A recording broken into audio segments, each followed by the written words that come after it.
دقيقة واحدة بس، أنا محتاج منك دقيقة واحدة بس تركز معايا.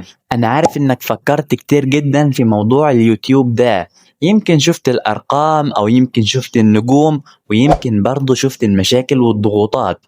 بس اللي هقوله لك دلوقتي عمره ما حد قاله لك بالشكل ده.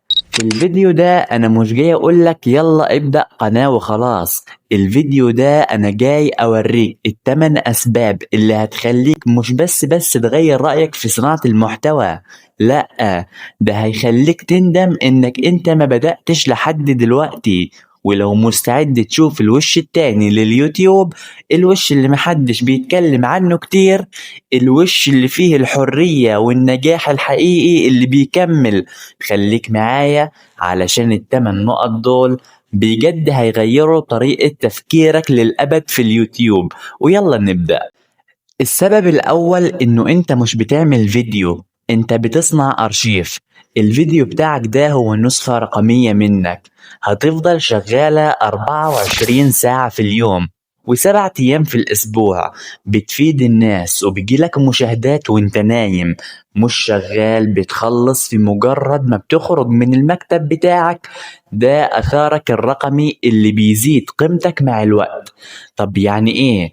يعني انت كل ما تنشئ في فيديوهات اكتر، كل ما انت هتفيد الناس اكتر، كل ما فيديوهاتك ومشاهداتك هتزيد.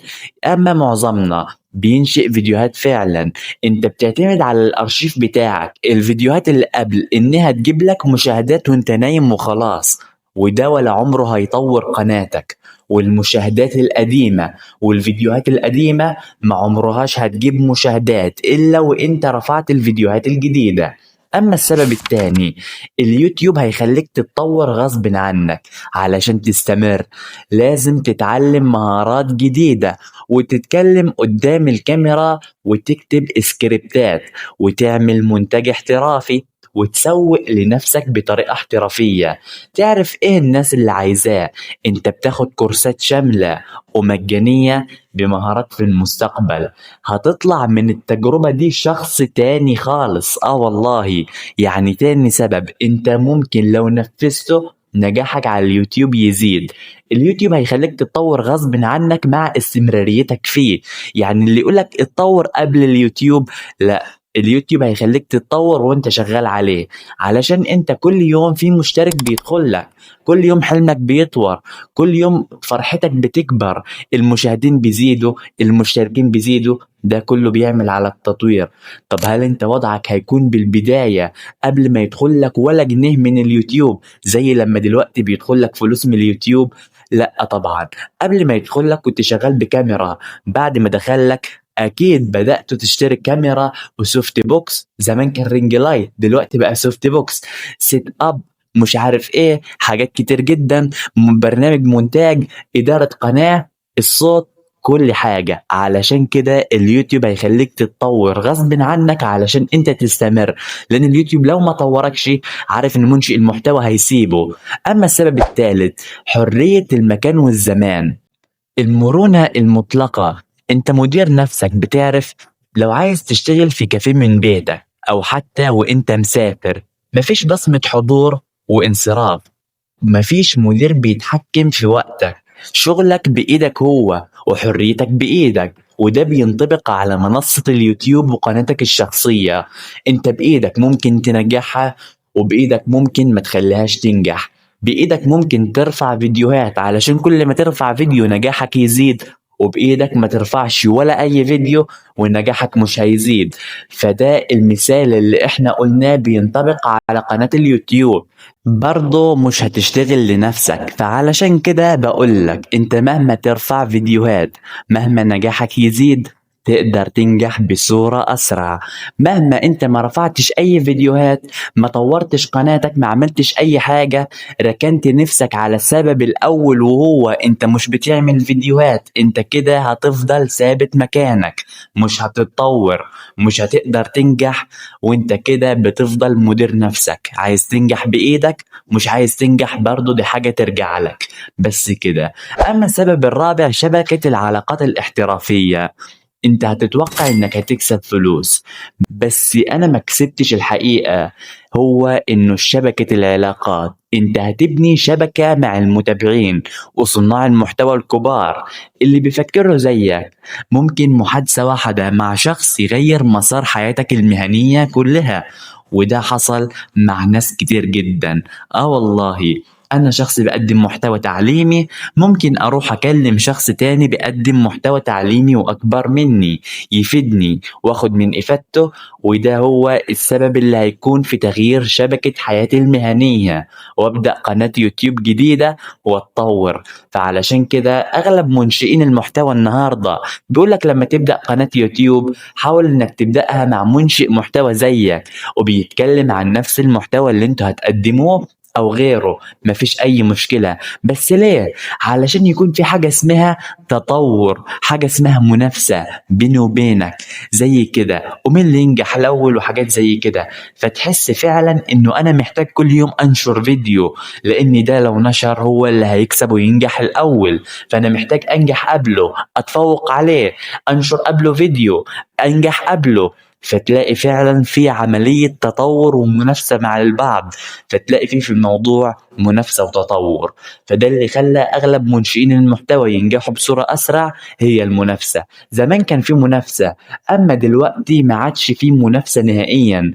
زمان كنا نتنافس مع بعض فعلا، أنا شخص منشئ محتوى، لا أنا بعرفك ولا أنت بتعرفني، كنا نتنافس في المحتوى، والجمهور فعلا كان يحس إنه الاتنين دول بتنافسوا مع بعض. ازاي؟ مش عارف. اما دلوقتي ما عادش فيه من الكلام ده نهائيا اطلاقا، واحنا محتاجين نرجع للكلام ده، وان شاء الله هنرجع له بين اشخاص حقيقيين على اليوتيوب. اما السبب الخامس، سلطة الكلمة والتقدير، القوة في التأثير. الكلمة بتاعتك بتوصل لآلاف ويمكن ملايين من الناس، انت بتساعد وبتعلم بنفس الوقت، وبتلهم وبتغير قناعات أشخاص، وبتفتح عيون الناس على أفكار جديدة. هل في وظيفة تانية ممكن تدير لك التأثير ده؟ أكيد مفيش غيرك انت لما انت توجه الناس. يعني انت دلوقتي الكلمة اللي انت طلعت فتحت الكاميرا عشانها واتكلمتها في فيديو، كلمتك دي بتوصل لآلاف وملايين من الناس.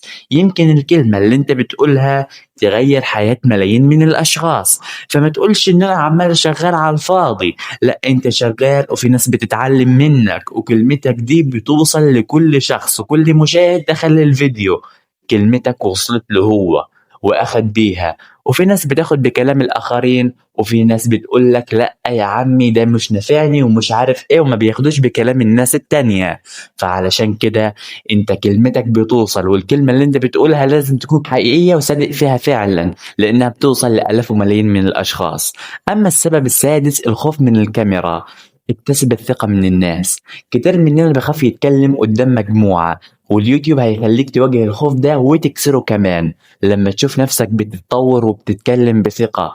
الثقة دي هتتقبل لحياتك كلها، مش بس قدام الكاميرا. انت اتكلمت قدام الكاميرا، انت كده كنت خايف وكسرت الحاجز ده وطلعت خطوة جديدة في حياتك.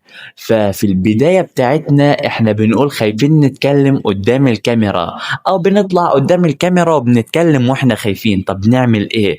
احنا محتاجين نعمل، او قبل ما نعمل ده كله عامة، محتاجين اننا نقرأ ازاي نطور ذاتنا، فيديوهات، كورسات، ازاي نطلع نتكلم قدام الكاميرا، ايه هي الشخصية اللي نتكلم بيها، نكون عاملين ازاي، قاعدين ازاي، واقفين ازاي، نتكلم اول مرة واحنا قاعدين واحنا واقفين نعمل ايه، ازاي تكون حركتنا، هل نستخدم حركة اليد في الموضوع ولا لا.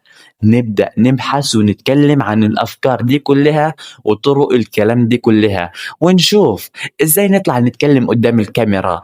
وبعد كده بتلاقي نفسك كسرت الحاجز من نفسك، وطلعت اتكلمت أول مرة وتاني مرة وتالت مرة. وأنا واحد من الناس، ادخلوا شوفوا أول فيديو ليا، كنت خايف جدا، ما كنتش عارف أعمل إيه. أما دلوقتي طالع أتكلم معاك، ومع الوقت هتحس إنه أنت والكاميرا دي صحاب قاعدين تتكلموا مع بعض. هتحس إنه أنت شخص قاعد وبتتكلم مع صاحبك هو الكاميرا، تحسه صاحبك وحبيبك وقريبك وبتقعد تتكلم معاه عادي جدا. أما السبب السابع، مصادر من داخل متعدد، مش بس إعلانات أدسنس هي الصح. الدخل من الإعلانات مهم جدا، بس القناة هي البوابة ليك اللي مصدر دخل تاني. بيع منتجات، في عندك التسويق بالعمولة وتقديم استشارات والعضويات المدفوعة. القناة بتفتح لك أبواب كتير جدا للفلوس، يعني مش بس إعلانات جوجل أدسنس اللي انت بتربح منها زي ما البعض بيقول. ده انت عندك أكتر من 5 أو 6 طرق من الربح من اليوتيوب بقى، غير بقى لو انت استفدت منها بطرق وبشكل صحيح جدا. اليوتيوب بيفتح لك أبواب كتير جدا لربح المال منها، بس أهم حاجة القيمة اللي انت بتقدمها. أما السبب الثامن والأخير، تحويل الشغف لمهنة. الشغل اللي انت بتحبه بتجيب منه فلوس. لو عندك شغف حقيقي في موضوع معين، طبخ، تكنولوجيا، لياقة، تاريخ، اليوتيوب بيحول لك الشغف ده لمسار مهني حقيقي تقدر تجيب منه فلوس ومجزي منه. مين اللي نفسه يعمل فلوس من حاجة هو بيحبها؟ يعني أنا شخص بحب أتكلم عن ربح من الإنترنت، فاليوتيوب خصص لي المسار ده. أنا شخص بموت في المجال ده وحابب إن أتكلم عنه، اليوتيوب قال لي اطلع اتكلم عنه وهديك عليه فلوس كمان. عايز أحلى من كده؟ فعلشان كده أنا بقول لك حاول على قد ما تقدر استخدم الفكرة المناسبة ليك واطلع اتكلم عنها بصورة أسرع. دلوقتي أنا شايف إن الصورة بقت واضحة وكاملة قدام صناع المحتوى، مش رفاهية، دي فرصة. وممكن تكون أحسن قرار أنت تاخده بحياتك بعد الفيديو ده أو أثناء الفيديو ده. والقناة دي اسمها قناة رمز الفكرة، وهدفنا إننا نكون دليلك الكامل في الرحلة دي. رمز الفكرة، فكر بذكاء واربح بجدارة. وحاب أقولك إنه رمز الفكرة قناتنا منصة بتجمع بين إبداع وتطوير ذات ونجاح مالي. ولو أنت ناوي تبدأ وتستغل وتعمل فريق وتستغل الفرصة دي صح، فأنت في المكان الصحيح. أنا هنا علشان أديك الاستراتيجيات والخبرات اللي هتخليك تتخطى 80% من النجاح على اليوتيوب.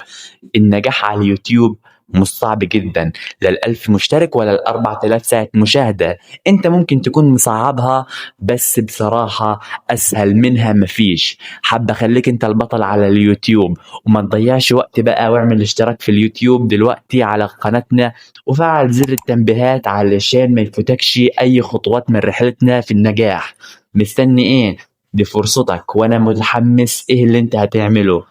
اشوفكم بالفيديو الجاي، وتذكروا ان دي منصتنا، منصة رمز الفكرة، المنصة اللي بتجمع بين الابداع، تطوير الذات، النجاح المالي، وبنتكلم كمان عن الربح من الانترنت، وبندور ذاتك علشان تقدر تطلع وتتكلم عن منصة اليوتيوب. وكمان انا بقول لك لو ملكش الفرصة انك تنجح وتجيب فلوس من اليوتيوب، انا مخصص لك كمان افكار مشاريع والربح من الانترنت اونلاين بدون رأس مال ولا جنيه تدفع بالطرق اللي انا بقولها لك. ادخل شوف الفيديوهات لو ملكش فرصة بانك تربح على اليوتيوب. اما لو لك فرصة اربح، مش بقول لك وقف، اليوتيوب مش هتلاقي احلى منه.